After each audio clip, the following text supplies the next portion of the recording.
स्थल को देखा नहीं है जहां पर एक एक नए पैसे का अकाउंट आपने पूरा करना पड़ेगा। जो किसी का बुरा किया है, किसी का लिया है, दिया है, वह पूरा करना पड़ेगा तुमने। तो उसके लिए अब हम आपको एक परंपरा बताते हैं। ये ना समझना कि ये नियम सख्त हैं, ये बहुत आसान नियम बना दिए आपके।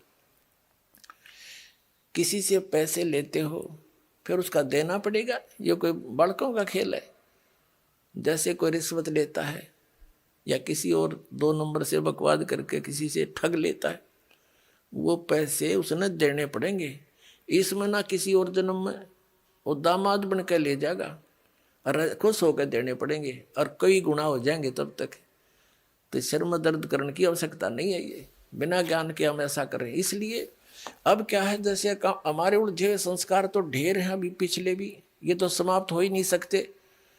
यदि ये विधान हम माने इन अज्ञानियों का कि प्रारब्ध कर्म और संचित कर्म जितने भी हैं ये तो भोगने ही पड़ते हैं, और फिर मोक्ष कैसे होगा, अंत कैसे होगा? ये हमारा आपस का संस्कार अंत नहीं होगा तब तक हम मुक्त नहीं हो सकते, फ्री नहीं हो सकते।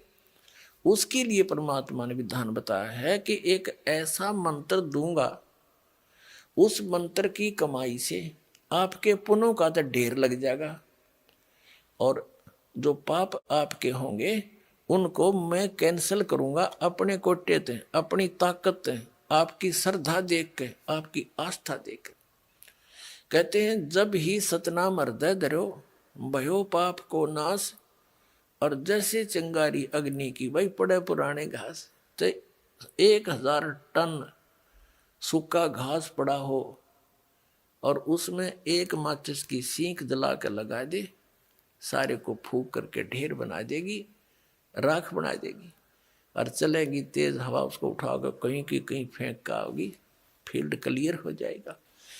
तो कहते हैं जैसे सूरज के आगे बदरा ऐसे कर्म छयारे, और प्रेम की पवन करे चित मंजन झलके तेज नयारे।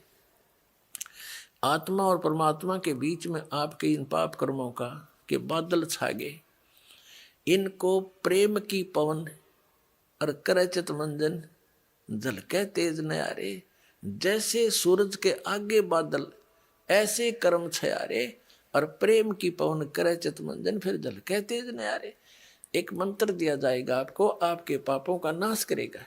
आपके जब पाप नाश हो जाएंगे, आपके हृदय में एक विशेष कसक बनेगी। भगवान की चर्चा सुनते ही, प्रारंभ होते ही, उसका नाम शुरू होते ही, कहीं पर भी चर्चा सुनते हो तो एकदम गदगद आत्मा होगी, आंखों से आंसू टपकने